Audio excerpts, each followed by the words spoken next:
Welcome back to Contemporary Black Voices, and we've cooled off a little here. Yeah, Uh, y'all were bad. Dr. Sharon said, "Where are the boxing gloves?"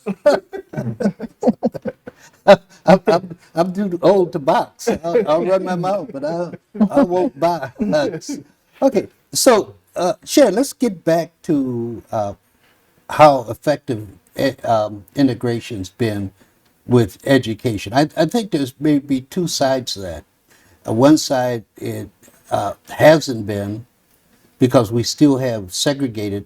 It's not de jure segregation anymore. It's de facto segregation because of What the does de economic jure mean? by law. Okay. By law. De facto means because of situations you have segregation. But I want to start by just relating to you and your my experience at University of Texas San Antonio and at Northwest Vista College when I taught there.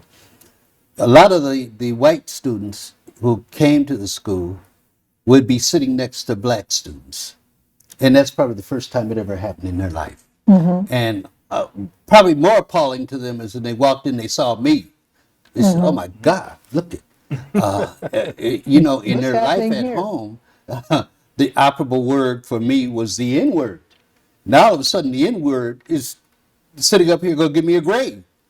And what I found over my years is it wasn't so much me being a black instructor, it was how hard is it going to be to get an A with instructor. So the color became insignificant. But I watched students start to interact in the class, and then what I really looked for is when they walked out, they were still talking.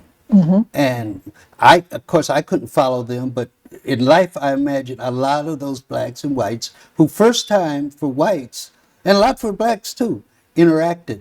They may have formed friendships. Right. And then they had kids who now integration is becoming where we don't look at each other as black or white. We just look at each other as, hey, a friend or something like that. So, should I allow you to, could Well, you we please? were talking about this off camera, but I do have some white friends, some very good white friends, and a lot of those relationships were established in the classroom, continued on, especially my overseas educational experience when we were in Japan. So we're still friends. We can still talk. They. I see that because they know me and have learned about the black culture through me. They're more sympathetic to some issues, and uh, and I can speak openly to them. Can those things happen in today's classrooms? It's going to be really interesting, especially with the critical race theory campaign, anti-critical race theory campaign, Right, aka Black History campaign going right. on now in educational From the systems. right wing. Right, Right, yeah. right. Within educational systems.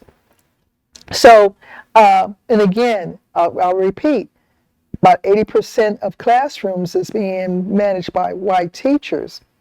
Okay, a lot of our black kids may not see from K to 12. They may see have the experience of being in a black teacher's classroom maybe one time, if that, or 0.5 times, but it's not going to be as frequent as them being in a classroom with a white teacher or a Hispanic teacher. So as we're saying that there's going to be a diminishing of expectation of these kids as to what their teachers will look like. But although I have noticed also that when they do get a black teacher, there's that similar to me effect where a comfort level has been established, Yes, between yes, the teacher and that student. absolutely. Because again, a black teacher can look at Chris and do this, and Chris knows what that means. Yeah, We don't have to go to a lot of discussion of what that means. right. So there, there is going to be, to your effect, a diminishing effect. In terms of what our kids are going to see down the line. Okay, yeah. And so, is integration good? It was good, but what all did we have to give up to gain what we perceive to be those needed things, those aspirations to manage in today's society should be the question, probably. You know, what you mentioned earlier was the special education, and I think you held it well. White teachers look at our black boys and say, "Oh, well, he needs special education," when he really might not need that. And just think psychologically what that might do to that boy. Or I'll He's even pointed out something's wrong with you. You know, I'll you even need go special deeper than education. that. So in my dissertation, I found a piece of information, another piece of hidden history about the Gifted and Talented program. When integration came about, a lot of white families were trying to figure out how to keep their kids from being around black kids. So the Gifted and Talented program is a byproduct of that concern. Okay? Oh, okay. Yeah. So our kids still are underrepresented in gifted and talented programs, because if we start looking at what Howard Gardner says, there are possibly 9 to 10 different levels of intelligences. Only 2 of them are really honed in on is math and the reading. What about the others? Right. That our kids are integrated into these situations to where they may be phenomenal speakers, but that's not tested. Okay? Oh, yeah. They may be phenomenal gardeners. That's not tested. Can they add 1 plus 1 is 2? Do they, can they read a book? That's not, but these things over here aren't tested directly as much as these over here. So between the gifted and talented programming, between special education, and the special education, again, a lot of our kids get routed over there because the teacher may not understand that there's not an issue that's hindering them from learning. That may just be that child's nature. You know. Yeah. What about the? I've always maintained that some of these kids come from a background that's so tumultuous that by the time they get to school, there's no way they can learn. And think of a mother who's strung out on crack and has 4 or 5 guys coming in one night, and the child sitting there in the next room and he can hear everything. How can he possibly go to school and be anything else but angry? So what we have to keep in mind also is that special education or heavy duty counseling that's needed. Heavy duty counseling. I mean, I grew up in Columbus, Ohio, went to school, high school called East High School. East High School, when we first started off, was a kind of a bad school, fights in the parking lot, different things like that. It was mostly, I don't know if I said this, mainly all black. So we then got a black principal. That black principal then called the police department and he said, "You don't come on our grounds, okay, unless you get the permission through me." That's number one. You don't come on there. He then cleaned up all of the fights and the different things that were going on. And this comes back to what I was talking about in an earlier segment of controlling your neighborhood. Because what ended up happening is that although there were white teachers and black teachers, everybody had bought in to the concept that these students are going to be good, and everything that we did, we were good in. It didn't matter whether it was math, it didn't matter if it was a chess club, it was the band. The only thing that wasn't good was the football team. Okay, and normally we good in football, but everything else was very good. My point is that it began to create an environment around the neighborhood where everybody got involved. bought into that particular Right. school and what was going on. We were the only school in the city that did not have a football field connected to the school. So So you the had to go band, somewhere else? we had to go somewhere Yeah. else. So what we did is the band marched on Fridays to the field. Oh, wow. And everybody liked that. Yeah. Okay. Then what happened with integration? I shouldn't say integration, but gentrification. White folks now have started to move in, and they're calling the police. We don't want that band marching through the. Oh, really? Yeah, we don't want them marching through the neighborhood. We're gonna or talk whatever. about that in a couple of And weeks. we've done all of this, for a long time. And our school was very, compared to the schools that I see here, it was very small. Yeah. You want to comment on that? I said, we're going to talk about this gentrification piece in a couple of weeks. Oh, that's Oh, right. that's We're going to right. have But gentrification. I did want to jump in. I know, as far as some of the studies, I know that boys do learn different. And so, as far as being channeled into special ed programs, boys learn different, and especially African American boys learn different. And so, a lot of the studies have shown that if you let them stand up, or you let them get a break, or sometimes I've seen studies where they integrated like rhythmic or drum into the learning, into the curriculum, and it helps them to focus and study and learn better. You seen the Right. Yeah, and so it's just that we process information and we learn different. But, So but does that mean that we really should have our own schools so that we understand our That's- students better? That's back to integration. Back to integration and segregation. That's back to see, integration. see, again, we gave up a whole lot. For Okay. we gave up a whole lot for Okay. integration, For okay? integration. And again, when you have 80% of the classrooms being managed by white teachers, and you've got gentrification going on, and these kids are coming Which we're in, going to talk about in a and couple they're weeks. coming into the classroom, those classrooms. Those teachers may not be aware of the cultural differences or how to manage those issues. They could have trauma because their whole neighborhood has been demolished, right? So they're coming in there probably mad. So what school systems need to do is purposely, intentionally work hard to hire Black teachers, Black administrators, Black counselors, Black school psychologists, so that there is a balance in perspectives. They always talk about diversity in going around in conversations, but if everybody's white sitting around the table and they're talking about a Black child, I question the diversity in thought and and the decisions that can be made about that child when you don't have someone around that table who looks like that child.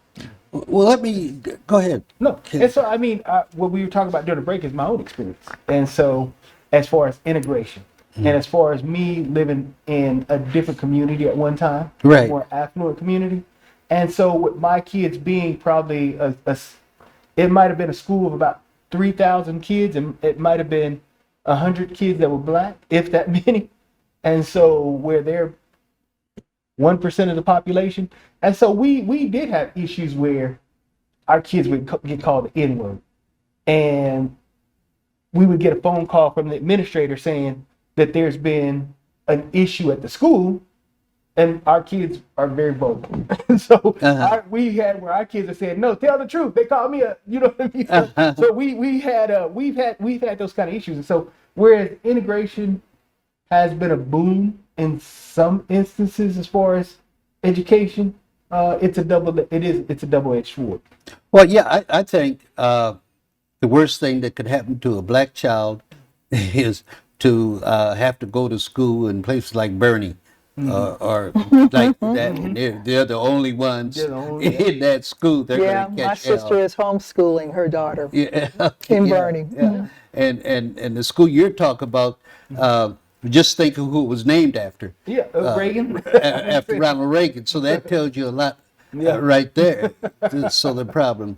So what do y'all think? But you know, the other thing about integration is that our culture has been misappropriated across the board to where using the N-word becomes more of a liberty now because other folks are hearing it in what's called Black music. You know, our hairstyles are being adopted to where if it's on a white girl's hair, it's fine. But if a Black girl comes into the school with it, then it becomes an issue. So integration, I'm gonna say it's here to stay. But again, I believe there's some behind the scene processes and policies and practices that still keep a segregation mindset into what we can and cannot do. Okay, so as we get ready to wrap up, what do y'all think? What do y'all know? What you think? I just wanted to say that I know Sharon just said that she thought integration was here to stay. And I'm not so sure about that.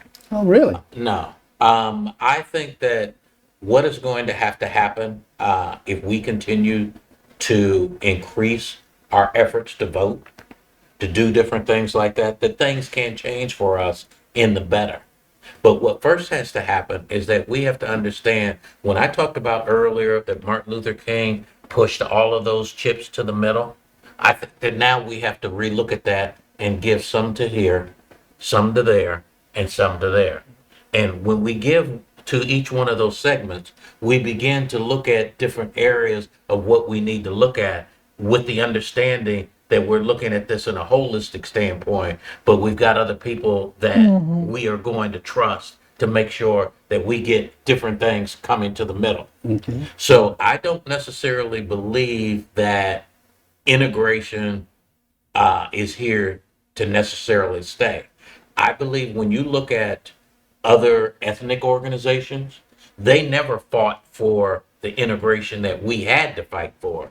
Okay. But yet and still, you've got all the Mexican restaurants, you've got all the Mexican, wherever, you've got all of the Jewish over here, you've got the Chinese that's over here, you Right. got the Indians over here, whatever, and we have nothing. So my thought is that we've got to, if we don't, a white man told me at one point, he says, we give you almost everything and you haven't been able to figure out how to do something for ourselves. So that's why I talk about we've got to quit asking for things and be able to do things on our own so that we Okay. have something that we can do. Thank you. Okay, great. So, Good. I mean, when you talk about, to use the same metaphor, when you talk about Dr. King putting the chips on the table, he put them on somebody else's table. We gave up our own table Right. to go sit at somebody else's table, and we found that we were second-class citizens at that table. Right. And so we should have kept our own table. And that's my point of integration. And so we gave up a lot. And we gave up things that we shouldn't have gave up. Okay. Because now when you allow someone else to control your economic destiny, they can pull your shoe contract. That's right. They can pull your shoe. They can pull your Gotcha. shoe contract. Good. I'm done. On that note, that's another session we can have because we are dependent on our paychecks Exactly. from white folks Exactly. because white folks own all the major businesses. And but we can have a discussion on that later because I think the biggest con game run on black people has been inheritance. What do you think about it? I'm gonna say this. I used to have a really good friend of mine. His brother. He was from Nigeria, Ogunere Omeni. And this brother, he used to always tell me the word for brother in his language, Omo Iya, which means mother son. So he used to always tell me in his voice, I could hear. He said Omoya, and then he would tell me. He says, we have real leather in Africa. We have real leather in Nigeria. And I was like, yeah. He's like, we got real rubber that comes from the rubber tree plant, right? It's not synthetic. I said, yeah. He said, well, we know how to make tennis shoes. And so that's the point. Okay. Why are we not making our own? Yeah. You see what Okay. I'm saying? We have to control our own destiny.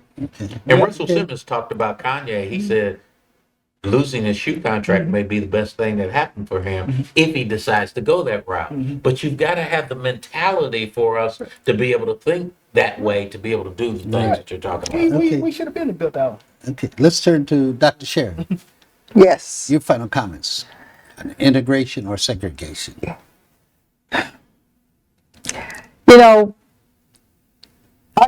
My whole life is I'm a military brat.